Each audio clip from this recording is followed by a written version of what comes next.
AutoCAD software দিয়ে কিভাবে window তৈরি করতে হয় সেটা আজকে দেখাবো। লাইন নেবেন, এল লেখে এন্টার। 5 ফিটে উইন্ডো তৈরি করব। 5 ফিট, পার্টিশনাল 5 ইঞ্চি, 5 ফিট 5 ইঞ্চি। অফসেটটা নেব 2 ইঞ্চি। ও লেখে এন্টার, 2 লেখে এন্টার। জাস্ট ইনসাইডে ক্লিক করবেন, অবশ্যই ইনসাইডে ক্লিক, জাস্ট ক্লিক করে ক্লিক। এখন আমাদের সানসেটটা দিতে হবে। এল লেখে এন্টার। 5 ফিট, এদিকে 6 ইঞ্চি বক্স সানসেটটা দেব। 6, এদিকে 6। একইভাবে এই পয়েন্ট থেকে 6 এ ক্লিক করব, জাস্ট ক্লিক। এখন যদি আমরা 3 ফিটের লাইন নেই, এটা কিচেনের জন্য। 5 ফিটেরটা বেডরুমের জন্য, 3 ফিটটা কিচেনের জন্য। এদিকে 5 ইঞ্চি, 3 ফিট 5 ইঞ্চি। অফসেটটা নেব 2 ইঞ্চি,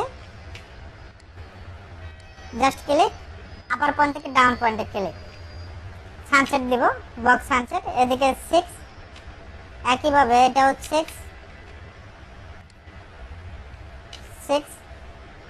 6, জাস্ট ক্লিক করব।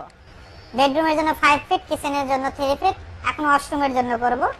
ওয়াশরুমের জন্য 2 ফিট, 2 ফিট 5 ইঞ্চি, 2 ফিট 5 ইঞ্চি। অফসেটটা নেব 2 ইঞ্চি। এল লেখে এন্টার। সানসেটটা দিয়ে দিব। এদিকে 6,